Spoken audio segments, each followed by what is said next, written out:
The Middle Ages was a period of great contrasts, full of wars, faith, and transformation. It extended from the fall of the Western Roman Empire in 476 to the discovery of America in 1492.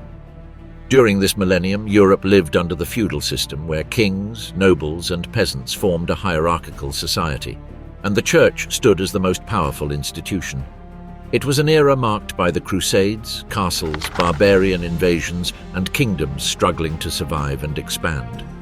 Throughout the Middle Ages, many figures and events arose that forever marked history. Figures such as Charlemagne, who managed to unify much of Europe under the Holy Roman Empire, William the Conqueror, victor of the legendary Battle of Hastings, and Joan of Arc, a symbol of faith and courage during the 100 Years' War.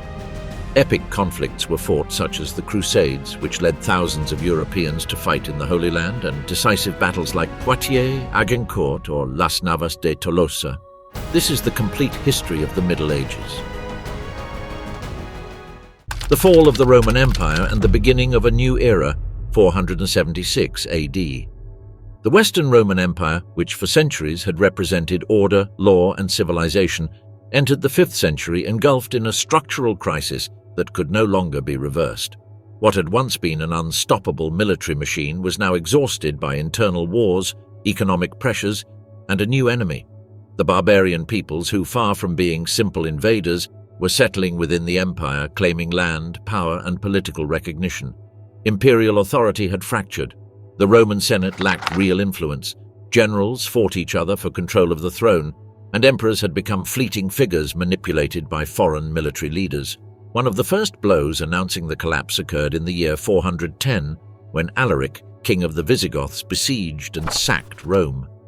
The event shocked the ancient world. The Eternal City, which for 800 years had never been conquered by an external enemy, fell into the hands of a Germanic people. This event symbolically marked the beginning of the end. The Visigoths did not completely destroy the city, but they made it clear that Rome was no longer invincible.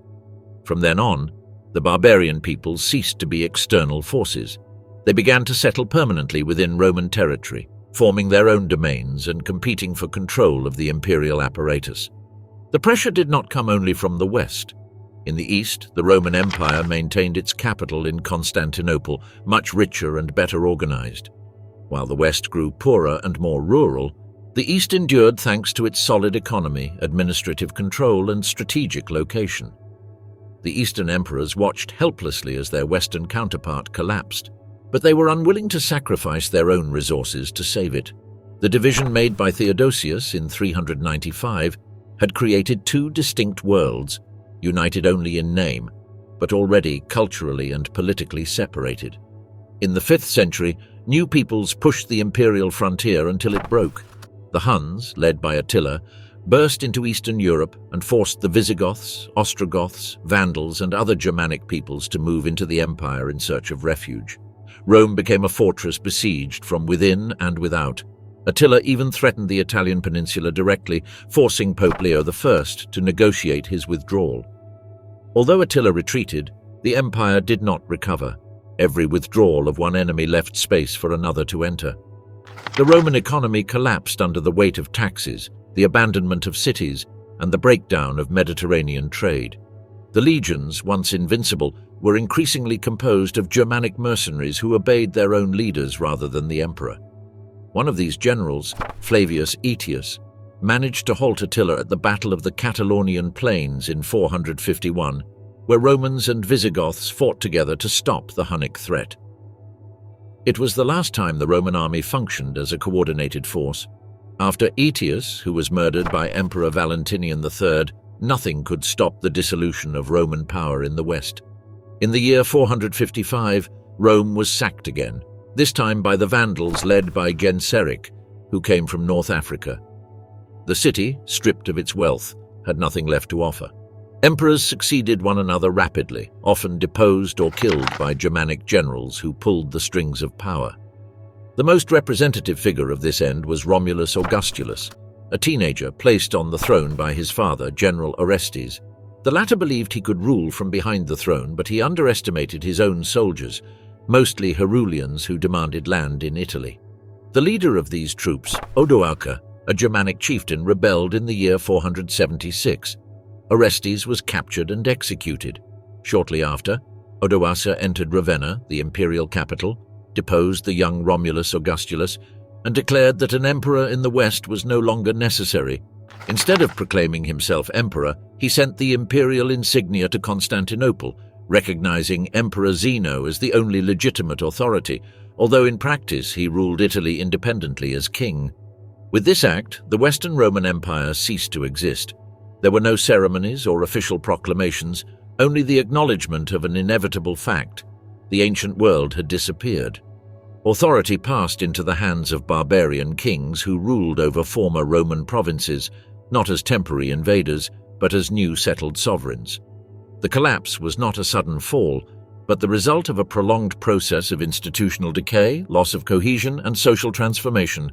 Cities were depopulated, trade drastically declined, and Latin began to fragment into regional dialects.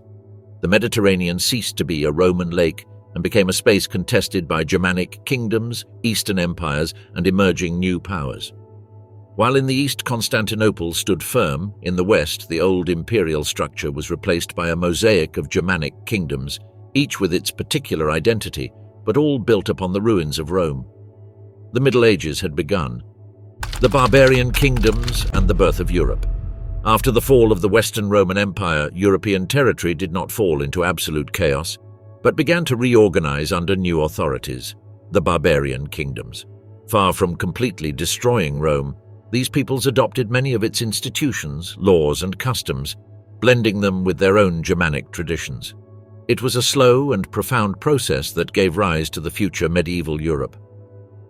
The Visigoths, after sacking Rome, initially settled in Gaul. Emperor Honorius granted them lands as federati, that is, allies of the empire responsible for its defense. Over time, however, their authority became independent. Under King Ataulf, and later under Wallia, they consolidated their position in southern Gaul, with the capital at Toulouse. By the mid-5th century, under pressure from the Franks and the loss of Gallic territories, the Visigoths moved to Hispania.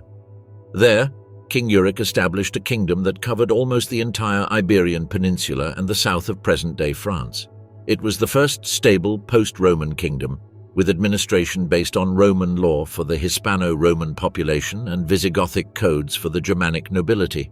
Meanwhile, in North Africa, another powerful kingdom arose, that of the Vandals. Led by Genseric, they crossed the Strait of Gibraltar and took Carthage in 439. Controlling African grain and Mediterranean maritime routes gave them enormous wealth. The Vandal fleet became the most powerful at sea, even sacking Rome in 455. Although considered heretics for practicing Arianism, they maintained the Roman administrative structure but expropriated ecclesiastical properties, generating tensions with the Bishop of Rome. In Italy, Odoacer's kingdom represented a direct transition from the empire to barbarian rule. Odoacer governed respecting Roman laws and maintaining the Senate, but his authority was viewed with suspicion by the Eastern Emperor. In 488, Emperor Zeno sent the Ostrogoths, led by Theodoric the Great, to expel him. After a prolonged military campaign, Theodoric defeated Odoacer in 493 and took control of Italy. Theodoric ruled as king of the Ostrogoths, but kept the Roman administration intact. The Senate remained prominent. Latin continued as the official language, and cities maintained their classical structure. However, the Ostrogothic kingdom was fragile, as the Roman population and Germanic nobility lived under different laws. The Frankish kingdom, initially the least significant, was ultimately the one that laid the foundations of medieval Europe. The Franks, settled in Gaul, were a group of Germanic tribes without a centralized structure until the rise of Clovis from the Merovingian dynasty. In the year 481, Clovis assumed leadership and began to expand militarily. His decisive victory at the Battle of Soissons against the Romans, and later against the Visigoths at Vouillé in 507, allowed him to control almost all of Gaul. But his most significant political act was his conversion to Catholicism. Unlike other Aryan Germanic kingdoms, by adopting the Catholic faith, Clovis gained the support of the Roman clergy and the Pope, legitimizing his authority over the Gallo-Roman population. This alliance between the Germanic monarchy and the Catholic Church would become the foundation of medieval political power. In Britain, the withdrawal of the Roman legions left the Celtic Roman population defenseless against incursions by Picts and Scots. The Britons sought help from Germanic peoples on the continent, such as the Angles, Saxons, and Jutes. They arrived as mercenaries but soon settled as conquerors. Thus, various kingdoms arose on the island: Wessex, Mercia, Northumbria, and Kent. Roman culture almost completely disappeared in Britain, replaced by Germanic structures. Latin gave way to Old Germanic, the origin of English. The Christianization of these kingdoms came later, through missionaries sent from Rome. All these barbarian kingdoms shared common patterns. They settled in former Roman territories, retained many of their institutions for practical purposes, but introduced a new social order based on personal loyalty and the military power of Germanic chieftains. There was no vision of a centralized state like the Roman one, but fragmented and hierarchical power structures. This mixture of Germanic and Roman elements created a new political identity. Roman villas transformed into manorial fortresses, former magistrates into Germanic counts, and Latin into regional Romance languages. The kingdoms did not declare themselves opposed to Rome. Many kings presented themselves as defenders of Roman tradition, ruling in the name of the Eastern Emperor or the Pope, even if in practice they were completely autonomous. As the 6th century progressed, authority began to concentrate in royal figures seeking stability and religious legitimacy. Bishops, monasteries, and the figure of the Pope acquired a central political role. Rome was no longer the center of the empire, but it became the spiritual center of a continent in formation. The Byzantine Empire, Rome's legacy in the East. While the West fell into the hands of the Germanic kingdoms, in the East survived an empire that not only considered itself heir to Rome, but its legitimate continuation. This Byzantine Empire, with its capital in Constantinople, kept Roman law, imperial Christianity, and a sophisticated centralized administration alive, becoming the bastion of ancient civilization against the chaos of medieval Western Europe.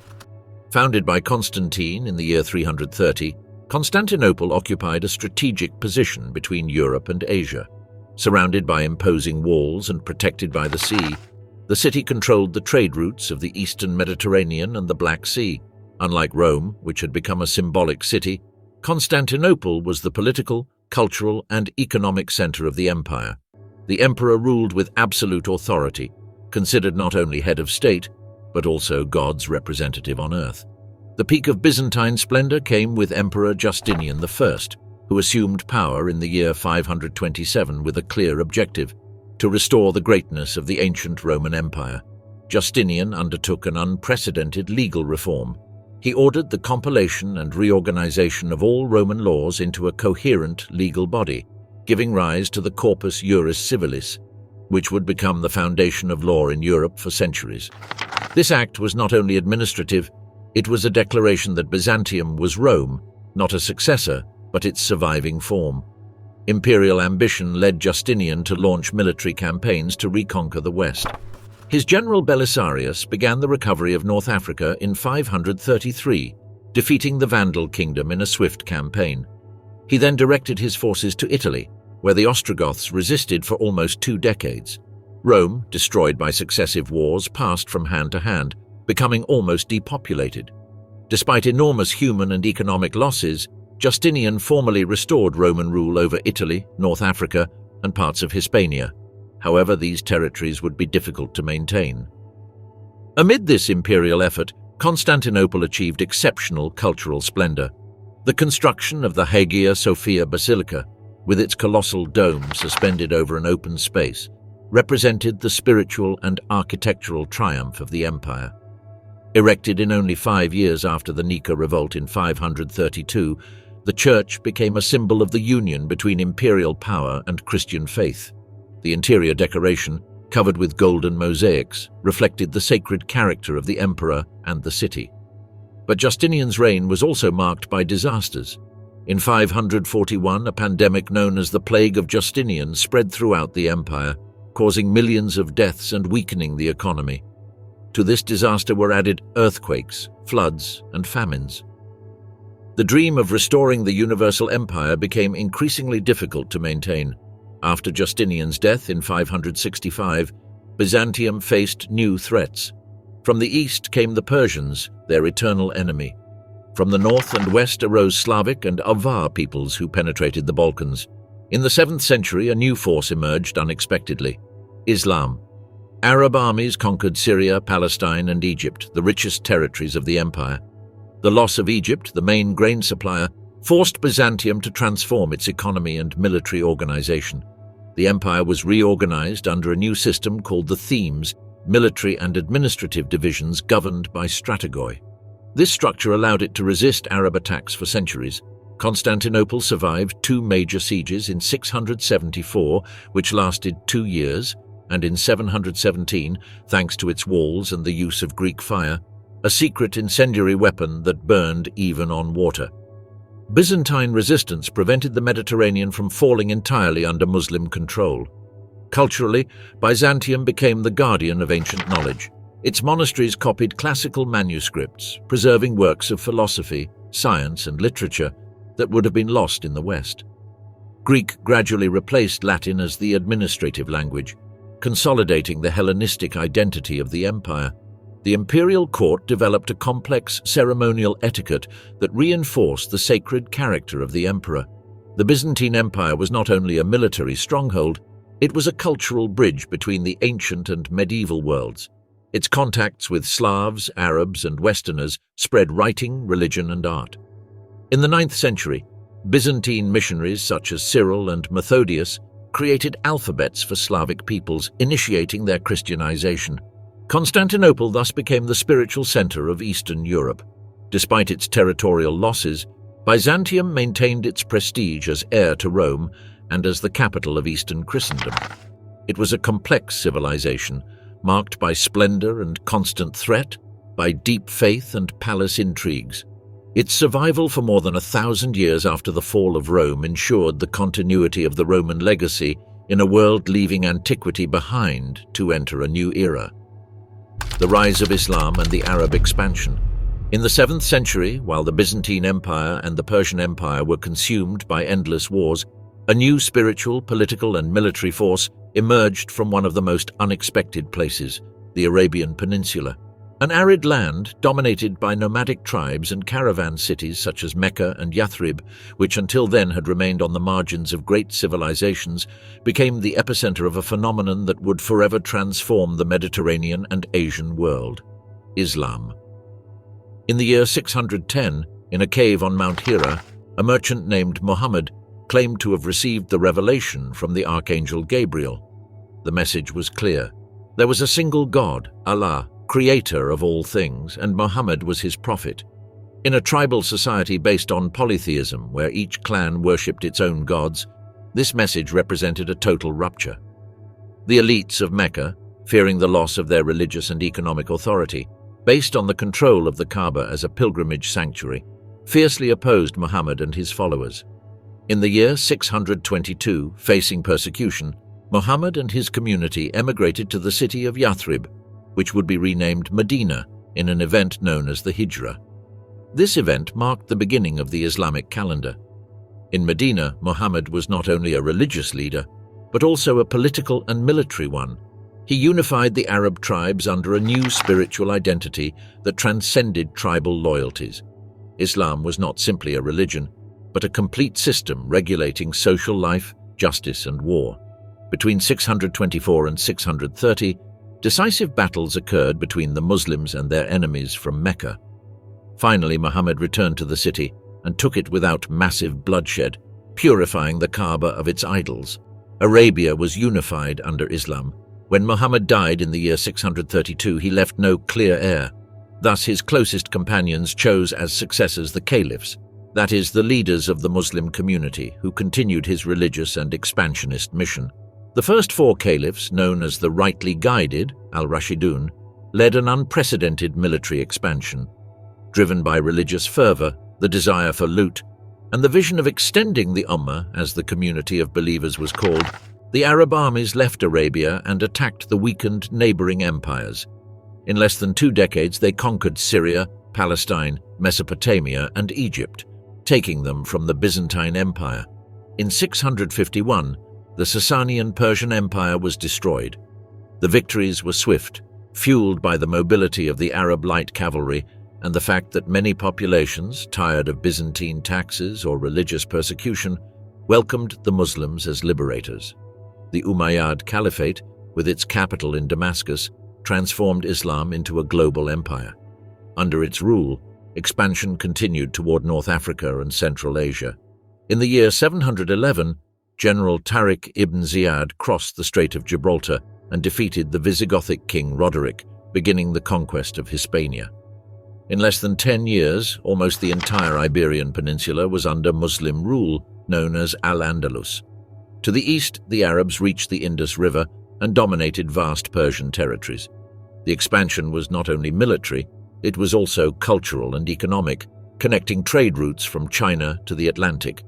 The new empire was organized under the Sharia, the Islamic law derived from the Quran and the teachings of the Prophet. Unlike other conquerors, the Muslims allowed Jews and Christians to maintain their faith in exchange for paying a tribute, considering them people of the book.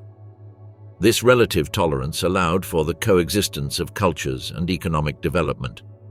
The conquered cities maintained their structure but adopted Arabic as the administrative language, which favored the unification of the vast territory. In the 8th century, the Abbasid Caliphate overthrew the Umayyads and moved the capital to Baghdad, a city founded to become the intellectual and economic heart of the Islamic world. Under the Abbasids, Islam experienced its golden age.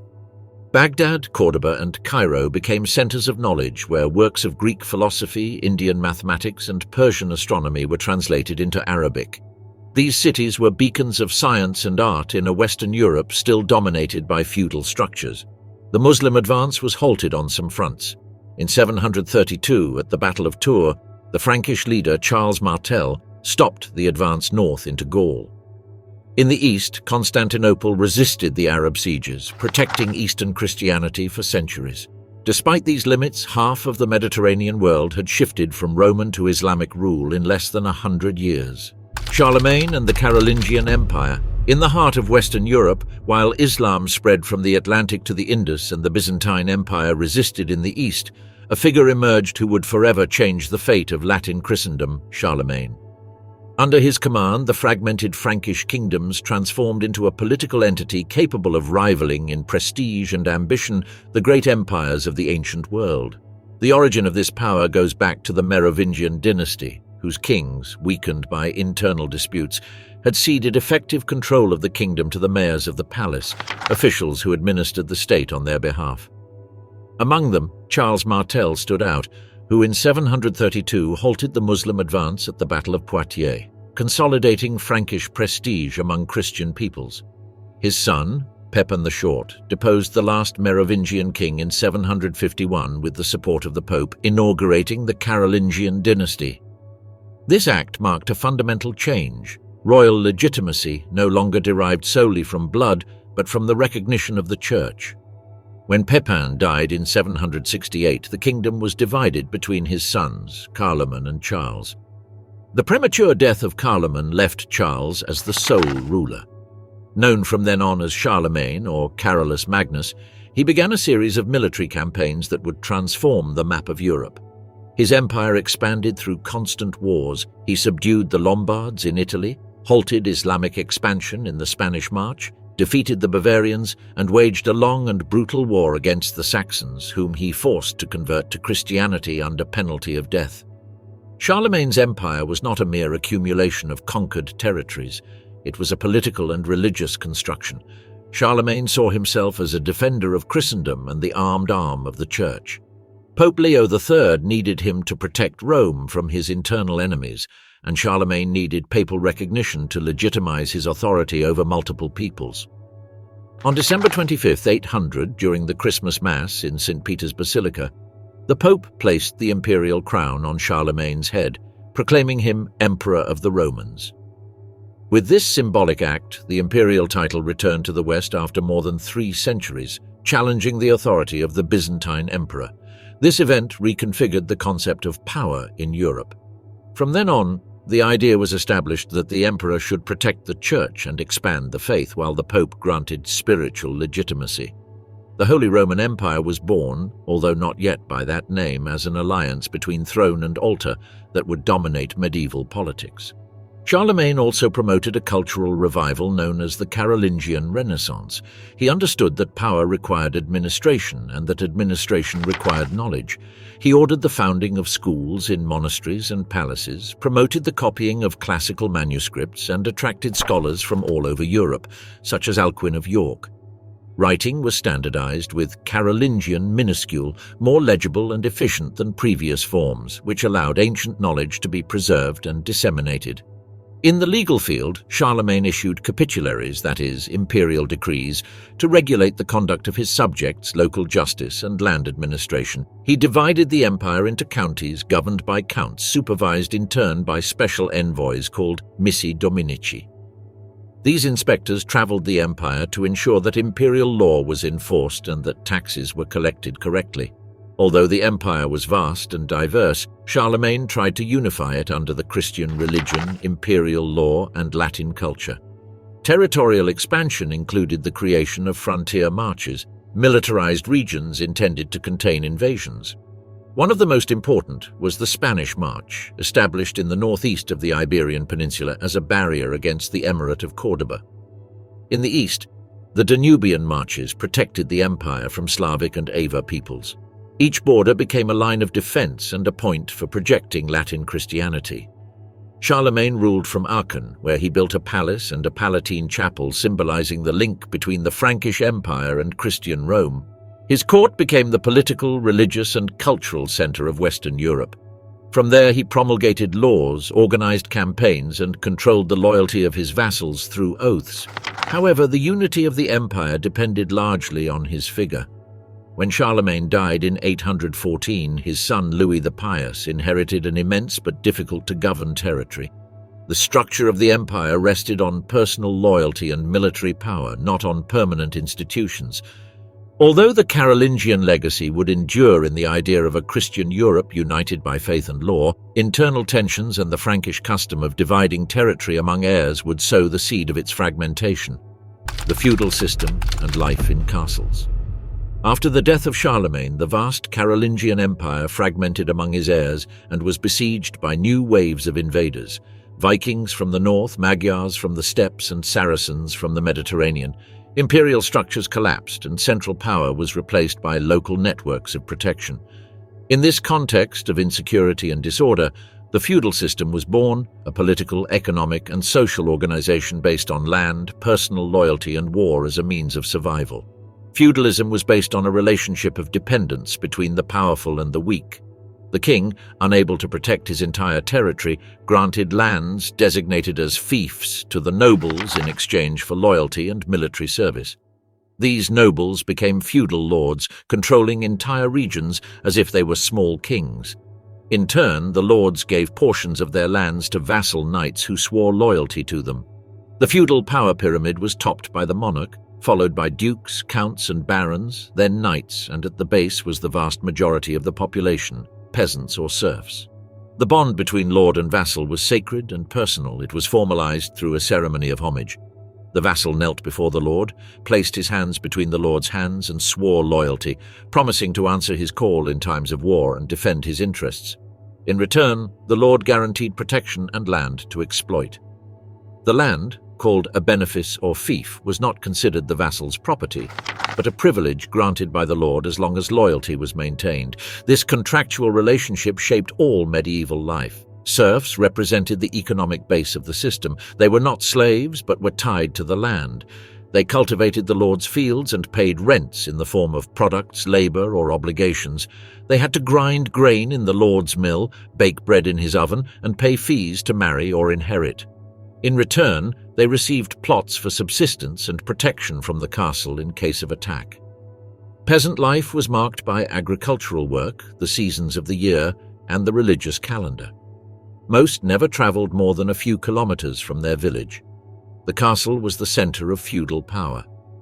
Initially built of wood and later of stone, it rose on a hill or promontory to dominate the territory.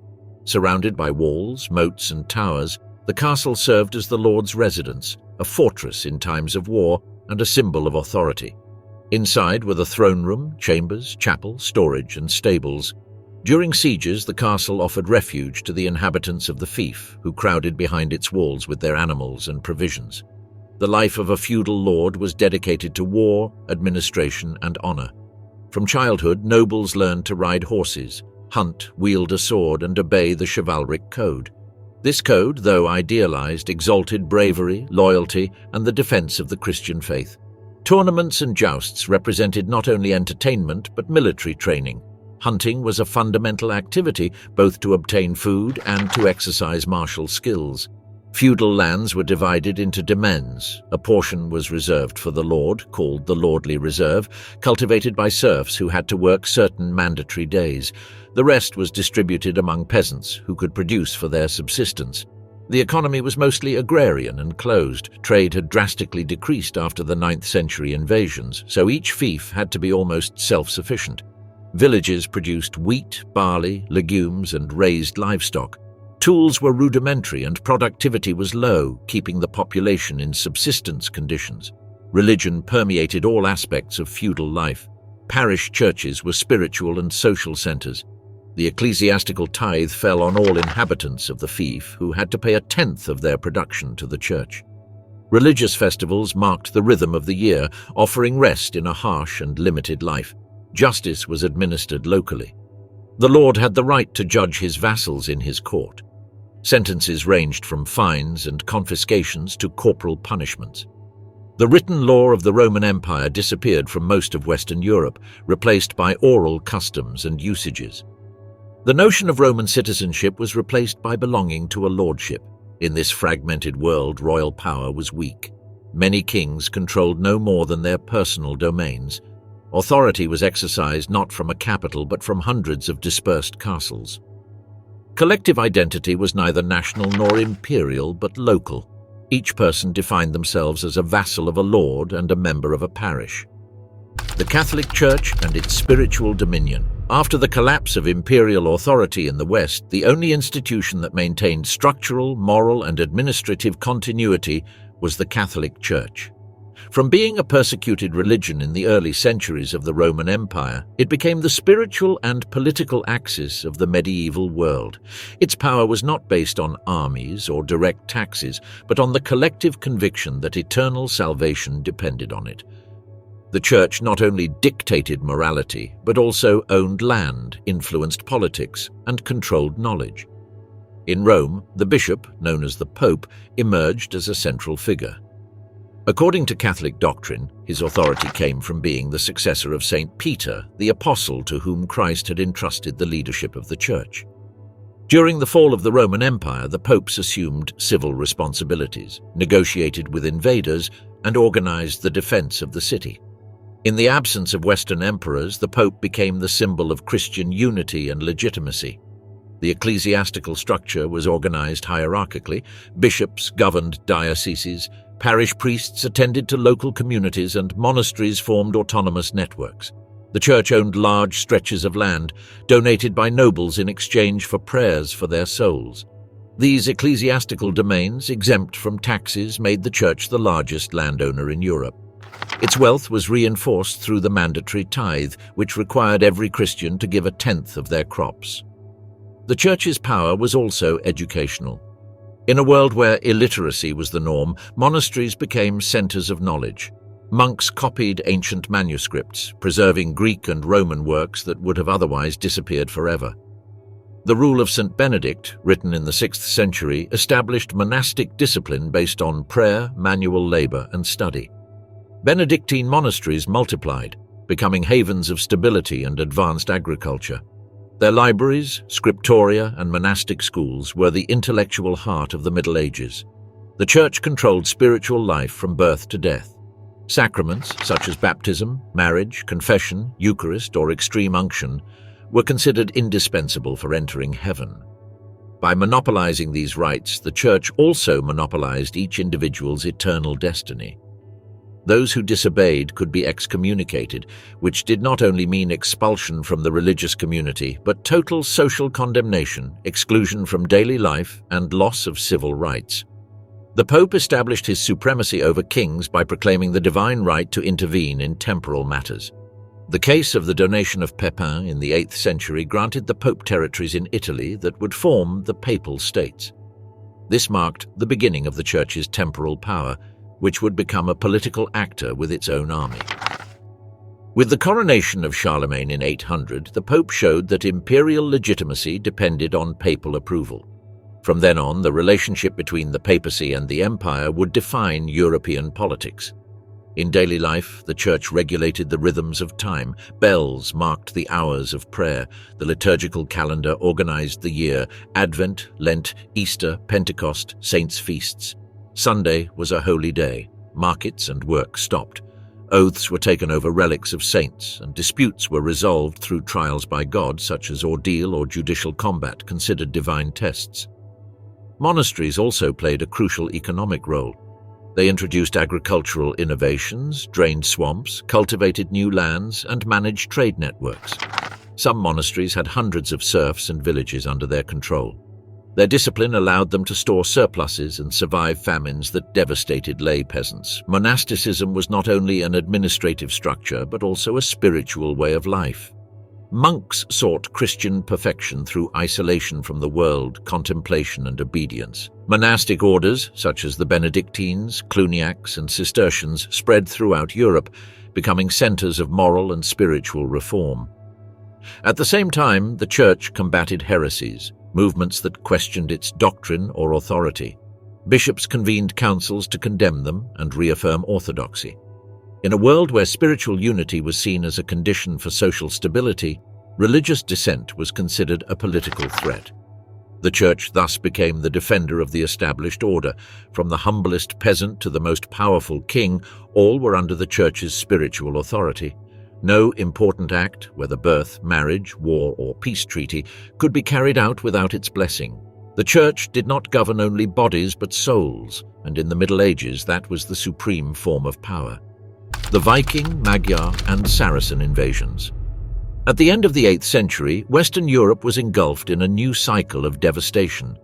The fragmentation of the Carolingian Empire, the weakness of royal power, and the absence of permanent armies created a favorable scenario for external forces to exploit the continent's vulnerability. From the north came the Vikings, from the east, the Magyars, from the south, the Saracens. Each with their own motivations and methods, but all with a decisive impact on the transformation of medieval Europe. The Vikings, also known as Normans or Men of the North, originated from Scandinavia. They were expert sailors who navigated long, flexible ships capable of crossing the open ocean and ascending narrow rivers with equal ease. Starting in the year 793 with the raid on the Lindisfarne monastery in England, they began an era of incursions that would last over 2 centuries. Their attacks were swift and lethal. They landed without warning, plundered monasteries, which held treasures and were poorly defended, captured prisoners, and disappeared before a military response could be organized. England was one of the main targets. The Anglo-Saxon kingdoms were repeatedly attacked. Monks, peasants, and nobles lived under the constant fear of Viking sails on the horizon. In France, the Seine and Loire rivers became invasion routes.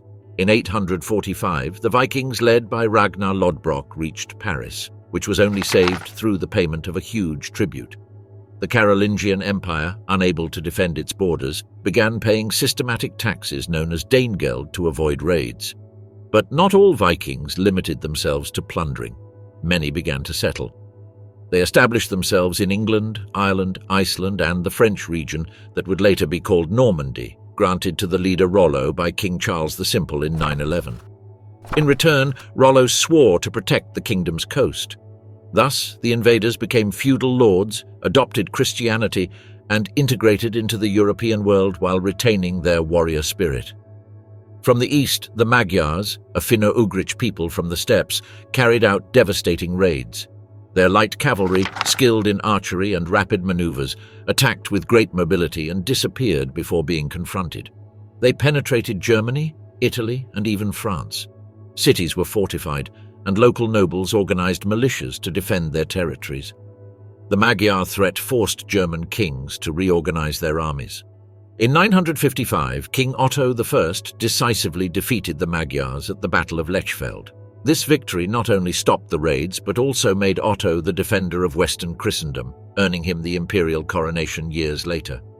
To the south, the Saracens, Muslims from North Africa and Al-Andalus, controlled the western Mediterranean. Their fleets attacked the Italian and Provençal coasts, plundered cities, and captured slaves. Sicily fell under their rule in the mid-9th century, becoming an Islamic emirate. They even established bases in Provence and the coast of Latium, near Rome. The city of St. Peter was plundered in 846, prompting Pope Leo IV to build walls around the Vatican. The three invasions had a common effect: the definitive collapse of central Carolingian power and the strengthening of feudalism. Faced with the king's inability to protect the population, peasants sought refuge in the castles of local lords. These lords, in turn, became the true rulers of their regions, exercising military, judicial, and economic power.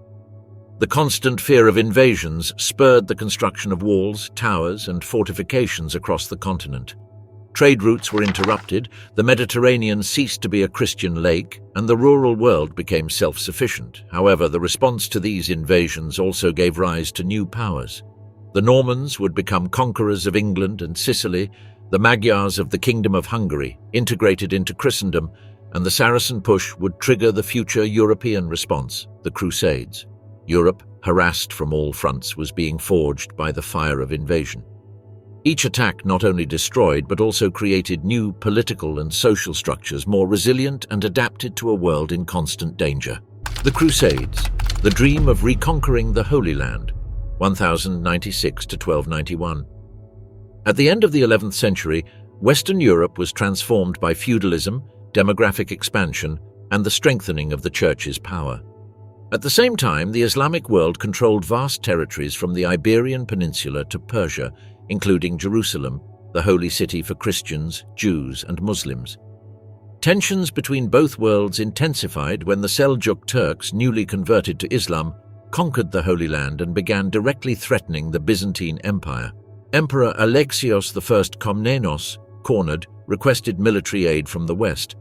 What was initially a limited request for mercenaries would turn into an unprecedented mobilization, the First Crusade. At the Council of Clermont, held in 1095, Pope Urban II proclaimed the call to Christendom. He urged nobles, knights, and peasants to take up the cross and march to Jerusalem to free it from Muslim rule. He promised plenary indulgence, the absolution of all sins for those who participated in the endeavor. The response was massive.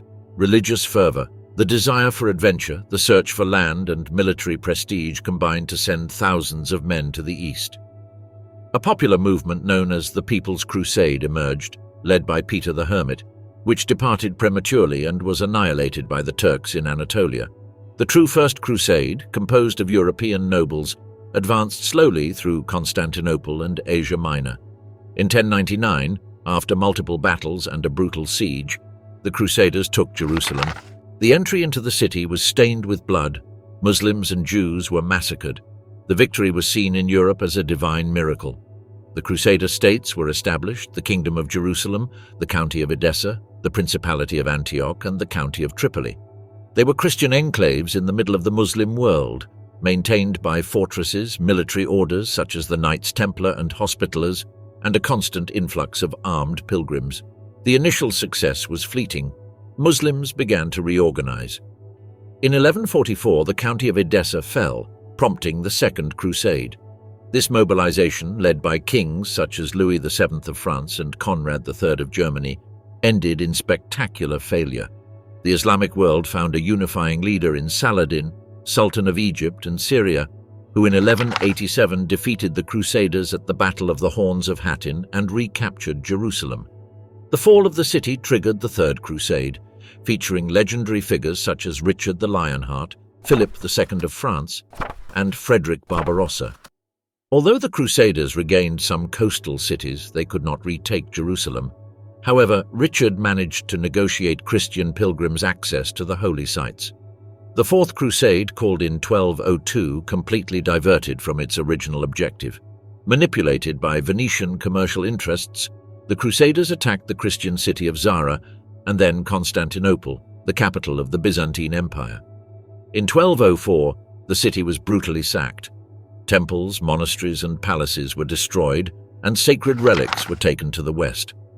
The Byzantine Empire was divided, weakening the eastern bastion of Christendom and favoring the advance of Islam in later centuries. Subsequent crusades attempted, unsuccessfully, to recover Jerusalem. As decades passed, religious fervor gave way to economic and geopolitical interests. Trade routes between Europe and the East were strengthened. Cities such as Venice and Genoa enriched their coffers by transporting crusaders and goods.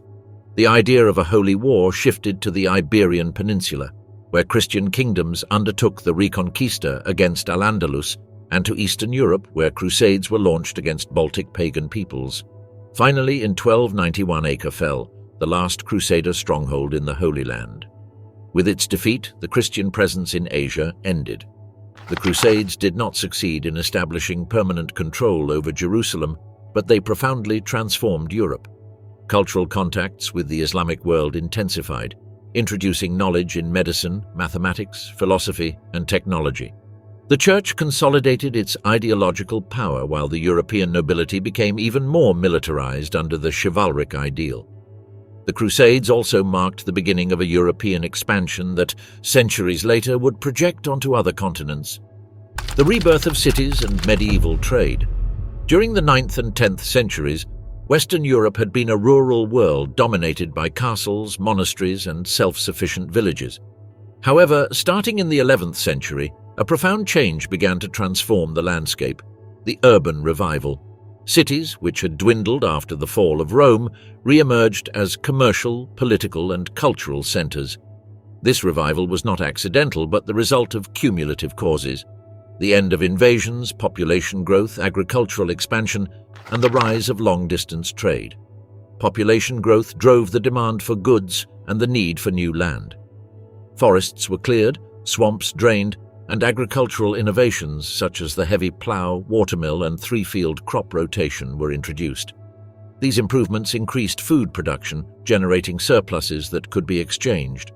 The old Roman trade routes began to reactivate, and new ones emerged, connecting distant regions.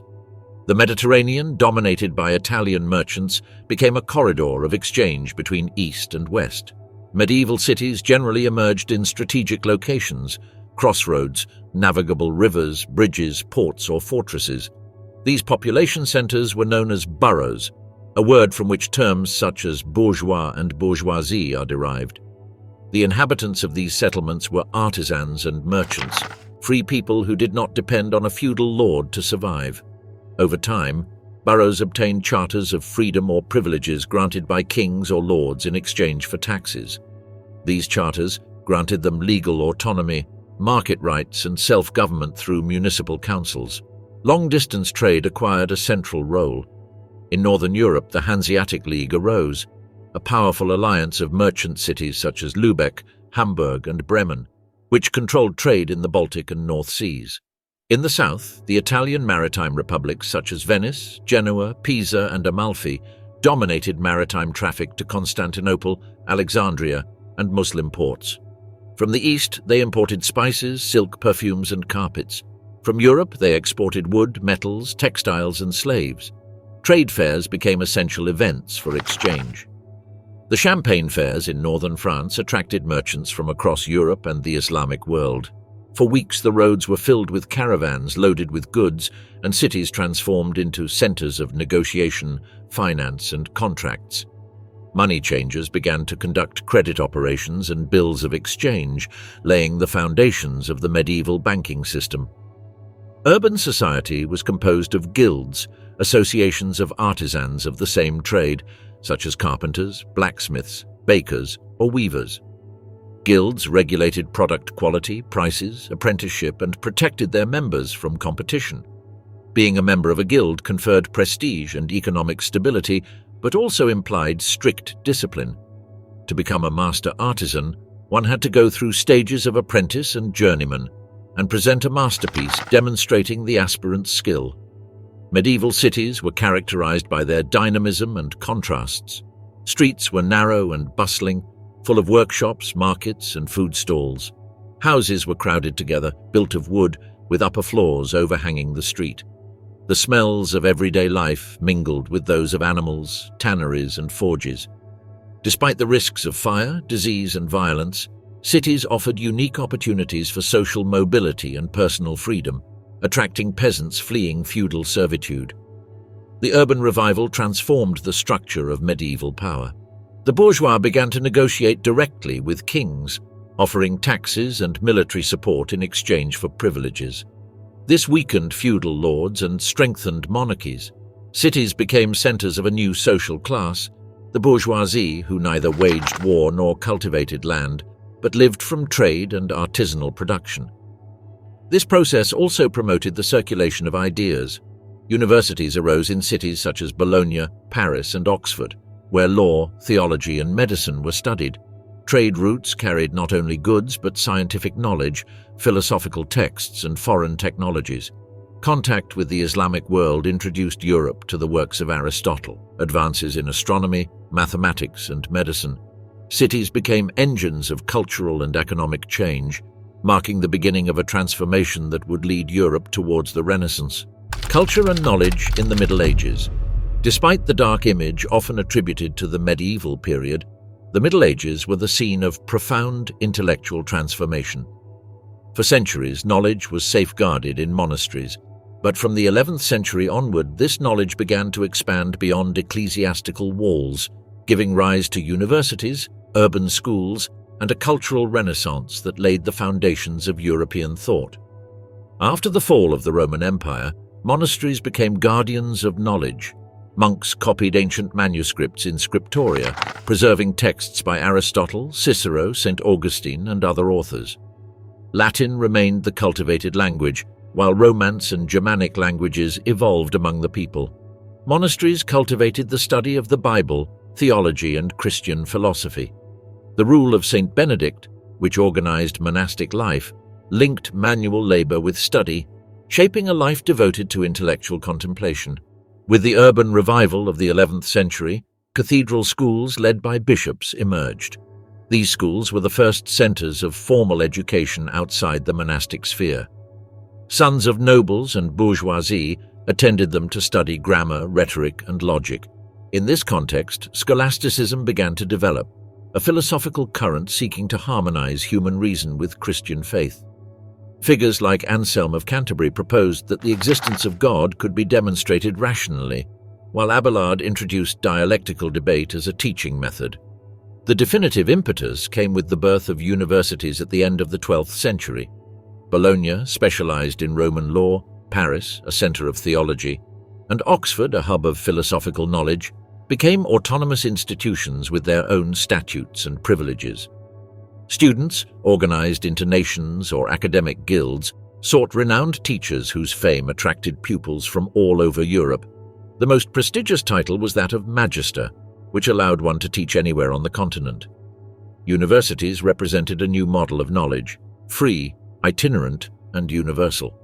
The translation of Arabic and Greek texts played a fundamental role. In the Iberian Peninsula, Sicily, and southern Italy, translation centers rendered into Latin works of philosophy, mathematics, astronomy, and medicine that had been preserved and commented upon by Muslim scholars. Avicenna, Averroes, and Al-Farabi introduced a rational reading of Aristotle's philosophy. This rediscovery of ancient thought provoked a profound debate. Could the contradictory reason of the philosopher coexist with revealed faith? Thomas Aquinas tried to resolve this tension in his Summa Theologica, affirming that truth and faith come from God and therefore cannot contradict each other. Medieval art also reflected the spiritual quest of the period. In the 12th century, Romanesque art emerged, characterized by churches with thick walls, semicircular arches, and limited lighting. These constructions sought to represent the strength of faith against the chaos of the world. But in the 13th century, Gothic art emerged, expressing the spiritual optimism of the era. Gothic cathedrals with pointed arches, colorful stained glass, and soaring towers aimed to elevate the mind toward the divine. Light filtered through windows depicting biblical scenes symbolized God's presence illuminating the world. Culture was not limited to religion. Literature in vernacular languages began to flourish. Epic poems, such as the Song of Roland in France or the Cantar de Miocide in Castile, narrated the heroic exploits of knights in the service of honor and faith. Troubadour poetry sang of courtly love and courtly life. Feudal courts became centers of cultural refinement, where music, poetry, and chivalric rituals codified the lifestyle of the nobility. Scientific knowledge also progressed. Although always subordinate to theology, medical studies based on Hippocrates and Galen developed, complemented by Arabic contributions. Astronomy was studied to calculate the liturgical calendar. Monks observed the heavens and recorded natural phenomena. Early technological innovations, such as the astrolabe, compass, and windmill, began to transform daily life. In this cultural framework, the clergy maintained a dominant role, but the emergence of universities and the dissemination of texts in the vernacular introduced new ways of thinking that would gradually erode the intellectual monopoly of the Church. The Black Death and social collapse, 1347 to 1351. In the 14th century, Europe was going through a period of demographic growth, urbanization, and agricultural expansion. Cities were prospering, trade was accelerating, and the routes connecting east and west were bustling with activity. But that same network of exchanges that fueled European development became the channel for one of the greatest tragedies in history, the Black Death. This pandemic not only decimated the population but also collapsed economic structures, altered social order, and profoundly shook medieval mentality. The origin of the plague traces back to Central Asia, where the bacterium Yersinia pestis lived in fleas carried by black rats. Merchants traveling along the Silk Road brought the disease to the ports of the Black Sea. In 1347, Genoese ships from the commercial city of Caffa arrived in Messina, Sicily, with dying crews. The plague spread with unprecedented speed. Within months, it reached Italian, French, English, and German cities, penetrating even the most isolated rural corners. The disease took multiple forms: bubonic, septicemic, and pneumonic. Symptoms appeared suddenly: high fever, vomiting blood, swollen buboes in the groin and armpits, black spots on the skin. Death usually occurred within a few days. Healthy people fled the cities, abandoning the sick. Families disintegrated. Chronicles of the time describe corpses stacked in the streets, mass burials, and cities in absolute silence, broken only by the sound of funeral bells. It is estimated that the plague killed between 1/3 and 1/2 of the European population, that is, between 25 and 50 million people. Some cities lost up to 70% of their inhabitants. The magnitude of the disaster collapsed agricultural production. There were not enough peasants to cultivate the fields. Trade came to a standstill. The routes became deserted, ports closed, and trade fairs suspended. Abandoned villages turned into vacant lands. The church, which until then had represented the spiritual center of medieval life, was profoundly affected. Priests and monks died while tending to the sick. Many clergy fled, causing a crisis of faith. The faithful wondered why God allowed such punishment. Some interpreted the plague as divine judgment for humanity's sins.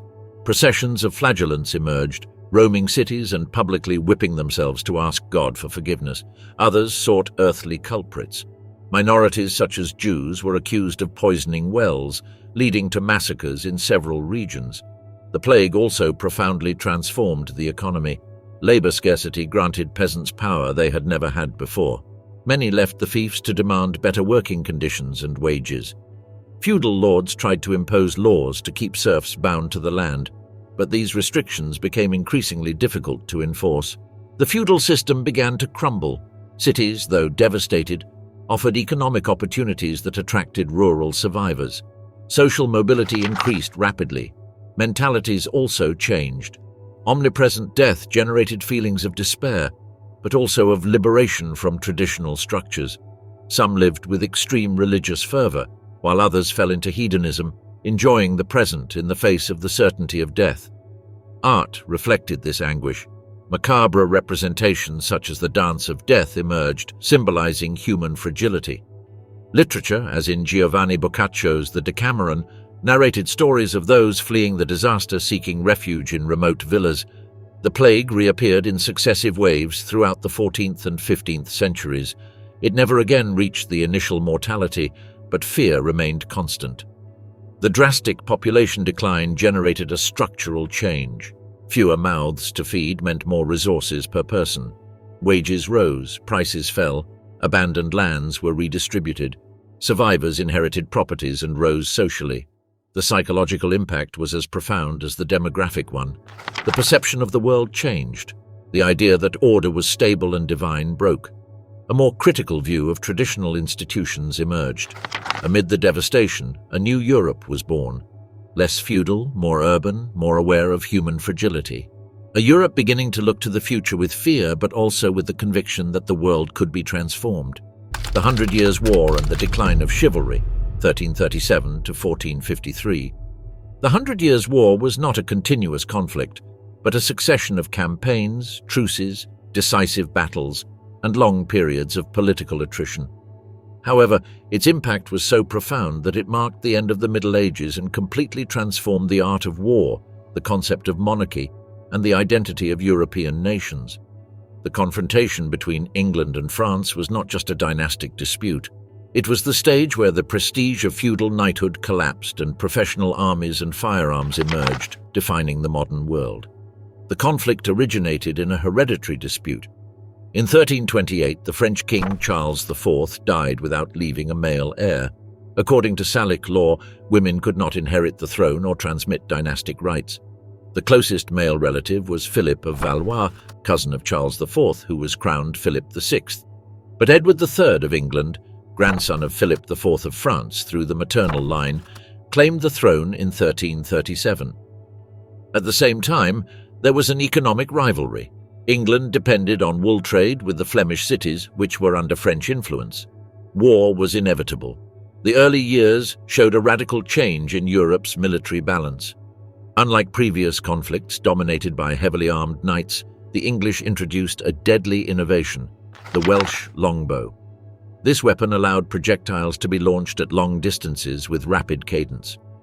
At the Battle of Crécy in 1346, the French army, composed of nobles mounted in shiny armor, repeatedly charged the English lines. The archers, positioned on hills and protected by stakes, decimated the knights before they reached hand-to-hand combat. It was a catastrophe for the feudal cavalry. The French nobility fell like wheat under a rain of arrows. 2 years later, in 1348, the English took Calais, establishing a solid base on French soil. The decisive blow came in 1356 at the Battle of Poitiers. Edward, the Black Prince, son of Edward III, captured the French king himself, John II. The political chaos forced France to sign the Treaty of Bretigny, 1360, by which it ceded vast territories to England. It seemed the war was decided, but the conflict was only beginning. In this first phase, the Black Death, which devastated Europe between 1347 and 1351, temporarily interrupted the campaigns. Mortality was so high that it caused an economic and social crisis. France, more affected due to its population density, had greater difficulties reorganizing its forces. However, under the leadership of Charles V, called the Wise, France began a recovery. Its armies avoided direct confrontations and focused on recapturing castles through guerrilla warfare and sieges. England, weakened by internal struggles and lack of funds, lost most of its conquests. In 1415, King Henry V of England resumed the war. He landed in Normandy and, despite being outnumbered, faced the French army at the Battle of Agincourt. The muddy terrain and narrow paths hindered the French cavalry charges, while the English archers, again with their longbows, caused a massacre. The flower of French nobility died on the battlefield. Henry V achieved such a decisive victory that, through the Treaty of Troyes in 1420, he was recognized as heir to the French throne, marrying the daughter of King Charles VI. However, the course of the conflict would change abruptly thanks to an unexpected figure, an illiterate peasant girl from Lorraine named Joan of Arc. She claimed to hear heavenly voices ordering her to save France. Presented to the Dauphin Charles, she convinced him that God had sent her to deliver him. Dressed in armor and wielding a banner, Joan was sent to lift the siege of Orléans in 1429. Her presence boosted French morale. Against all odds, the English were defeated. Joan led the troops from victory to victory, allowing the Dauphin to reach Reims and be crowned as Charles VII. The war was no longer a dynastic struggle but a national war of independence. The English captured Joan in 1430. She was sold to the Burgundians and handed over to an ecclesiastical court allied with England. Accused of heresy for claiming that God spoke to her directly, she was condemned to die at the stake in 1431. Her death, far from breaking French resistance, multiplied it. Joan became a martyr and a symbol of the nation. The final phase of the conflict was marked by the emergence of new technologies and tactics. France, reorganized by Charles VII, created the first permanent army funded by state taxes, eliminating reliance on feudal contingents. It introduced gunpowder artillery as a decisive weapon. In 1453, at the Battle of Castillon, French artillery destroyed the English army, marking the first modern victory in war with firearms. England lost all its possessions in France, except Calais. The Hundred Years' War had profoundly transformed Europe. The chivalric ideal was destroyed by archers and cannons. Strengthened monarchies replaced decentralized feudalism. National identities emerged strongly. France was consolidated as a united kingdom under a central power, while England, defeated on the continent, turned its gaze toward the sea and future expansion. Joan of Arc became a symbol of a new era in which destiny was no longer decided by lineages but by peoples and their emerging kingdoms. The decline of feudalism and the rise of nation-states. The 14th century marked a turning point in European history. Feudalism, the structure that had sustained medieval society for centuries, began to collapse under the weight of demographic crises, prolonged wars, and economic transformations.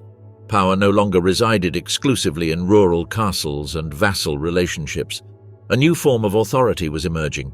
The centralized state, with a king who was not simply a feudal lord, but a sovereign with jurisdiction over the entire territory and its inhabitants, independent of other lords. Europe was beginning to leave behind a fragmented world to give way to political entities that would become the origin of modern nations. The initial cataclysm was the Black Death. The death of between 1/3 and half of the European population caused a collapse in the agrarian economy. Fields were left uncultivated, feudal revenues plummeted, and lords were forced to compete for peasant labor. Serfs, previously tied to the land, took advantage of the labor shortage to negotiate wages, demand better conditions, or directly abandon the fiefs and move to cities that offered freedom to those residing there for a determined period. Serfdom began to disappear, not by decree, but through economic dynamics. As the labor base of feudalism vanished, the structure sustaining the power of the landed nobility also collapsed. Simultaneously, the Hundred Years' War demonstrated the inefficiency of the feudal army. The kings of England and France could no longer rely on temporary levies of vassals. They needed permanent armies, disciplined and equipped with modern weapons such as longbows and cannons. This led to the creation of military forces financed directly by the crown through national taxes. Kings began to collect taxes without intermediaries, thus reducing the autonomy of feudal lords. War became an instrument of central power, no longer a feudal enterprise based on chivalric honor. Another fundamental transformation was the growth of cities and commerce. The urban bourgeoisie, composed of merchants, bankers, and free artisans, represented a new social class with interests opposed to feudalism. The bourgeois needed stability, uniform laws, and protection of trade routes. They supported monarchs against the feudal nobility in exchange for privileges, charters, and representation in assemblies. Cities became centers of economic and political power, strategic allies of kings in the centralization process. The church was also in crisis. During the 14th century, the papacy moved to Avignon, subjected to French influence. Later, the Western Schism divided Christendom between several rival popes. The spiritual authority that had legitimized the medieval order was fragmented. Without a unified ecclesiastical power that could challenge kings, they took advantage to consolidate their autonomy from Rome. Politics ceased to be subordinated to spiritual order. In France, the Capetian monarchy had worked for centuries to recover territories controlled by powerful vassals. After the Hundred Years' War, King Charles VII reorganized the state, imposing permanent taxes such as the taille and creating a professional army directly under the crown. Under Louis XI, known as the Spider King, France succeeded in subjugating the great feudal lords and annexing territories such as Burgundy. The king's power was no longer fragmented among dukes and counts. It was indivisible and absolute. This centralization gave rise to the concept of the national monarchy. In England, The civil war known as the War of the Roses between 1455 and 1487 pitted two branches of the nobility against each other, the Lancasters and the Yorks. The conflict decimated the feudal aristocracy, allowing the Tudor dynasty, with Henry VII, to establish a strong monarchy supported by centralized institutions such as the Star Chamber and a bureaucratic administration. England, isolated from the continent, moved toward a model of a unified state with firm control over the nobility and an emerging maritime power. On the Iberian Peninsula, the Christian kingdoms were advancing in the Reconquista against the Emirate of Granada. Castile and Aragon emerged as powerful kingdoms. The marriage between Isabella of Castile and Ferdinand of Aragon in 1469 unified their crowns. Together, they subdued the rebellious nobility, strengthened the Inquisition as a central political and religious body, and completed the Reconquista in 1492. That same year, they financed Christopher Columbus's voyage, marking the beginning of Spanish overseas expansion. Power was no longer in the hands of scattered feudal lineages, but in a monarchy with a national project. At the same time, military innovation accelerated feudal decline. The appearance of artillery made castles, the main source of feudal power, obsolete. A cannon could destroy walls built over centuries. War was no longer fought between knights, but between disciplined armies under state command. Feudal lords were losing their reason for existence as defenders of the territory. The rise of nation-states was also linked to the development of a common identity. French, English, and Castilian began to replace Latin as administrative languages. Royal chronicles promoted the idea of a shared national history. Loyalty was no longer to a local lord, but to the king as the embodiment of the state. Borders previously diffuse began to be defined more clearly. Royal courts functioned as administrative centers regulating taxes, justice, and commerce throughout the kingdom, imposing uniform laws. By the end of the 15th century, Europe had changed profoundly. Feudalism did not disappear overnight, but it ceased to be the dominant model of political and economic organization. Centralized monarchies claimed the monopoly of force, law, and taxation. The feudal nobility ceded power to a new urban elite and to kings who built modern states. Medieval structures gave way to national entities that would project themselves toward global expansion. 1492, the end of the Middle Ages and the dawn of the Renaissance. The year 1492 symbolizes the end of one era and the beginning of another. It is not an isolated date, but the point of convergence of political, cultural, military, and spiritual processes that completely transformed the destiny of Europe and the world. With the closure of the last Muslim stronghold on the Iberian Peninsula, overseas expansion, and the massive dissemination of knowledge thanks to the printing press, the Middle Ages came to its conclusion, giving way to a new global order. The most emblematic event was the capture of Granada on January 2, 1492. The Catholic monarchs, Isabella I of Castile and Ferdinand II of Aragon, concluded an 8th-century war against the Muslim kingdoms of the peninsula. The surrender of Emir Boabdil ended the last Islamic territory in Western Europe. The Christian flag was raised over the Alhambra, marking the triumph of a strong, centralized monarchy guided by the ideal of religious unity. That same year, the expulsion of the Jews was decreed, who had to either convert or leave the kingdom. Religious uniformity was considered a fundamental pillar of the new state. The Middle Ages, with its multiple identities and fragmented territories, were left behind. At the same time, an apparently uncertain event forever changed the course of history. Christopher Columbus, a Genoese navigator financed by the Catholic monarchs, set sail from the port of Palos on August 3, 1492, with 3 ships, the Santa Maria, the Pinta, and the Nina. His goal was to reach Asia by sailing west. Instead of the East Indies, he found a continent unknown to Europeans. On October 12th, the cruise sighted land in the Bahamas archipelago. This event not only opened the doors to the conquest and colonization of America, but also redefined geography, economy, and the world view. Europe ceased to be the western end of the ecumene to become the center of an Atlantic system. Overseas expansion coincided with another silent revolution, the printing press. Invented by Johannes Gutenberg around 1450, it allowed texts to be reproduced quickly and massively. Latin began to coexist with vernacular languages such as Castilian, French, or English in printed books accessible to nobles, merchants, and intellectuals. Ideas circulated without depending on monasteries or scriptoria. The Bible was translated into German by Martin Luther, literature became popularized, and scientific manuals spread among scholars. Knowledge ceased to be exclusively controlled by the Church. The Middle Ages, characterized by the limited transmission of knowledge, gave way to an era of intellectual dissemination and critical thinking. Another decisive factor was the fall of Constantinople in 1453 at the hands of the Ottoman Empire.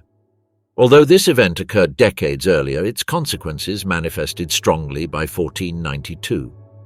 The ancient capital of the Byzantine Empire, the last stronghold of the Roman world, was conquered by Mehmed II, transforming into Istanbul. With this, the millennial imperial legacy of the East came to an end. However, the diaspora of Byzantine scholars who fled to Italy carried with them Greek manuscripts, classical knowledge, and philosophical traditions forgotten in the West. This flow of wisdom triggered the Renaissance movement, a renewed fascination with Greco-Roman culture that rescued the ideal of humanism, placing the human being at the center of the intellectual universe. Art reflected this paradigm shift. In Florence, Leonardo da Vinci studied human anatomy to depict the body with scientific accuracy. In Rome, Michelangelo began sculpting forms that evoked classical ideal perfection. In the Italian courts, people spoke of patrons, not feudal lords. Value no longer resided solely in war or lineage, but also in talent, reason, and individual creativity. The Middle Ages had looked to the heavens seeking salvation. The Renaissance looked to man seeking knowledge. Politically, national monarchies were consolidating. France, England, and Spain were emerging as centralized states with permanent armies, unified fiscal systems, and active diplomacies.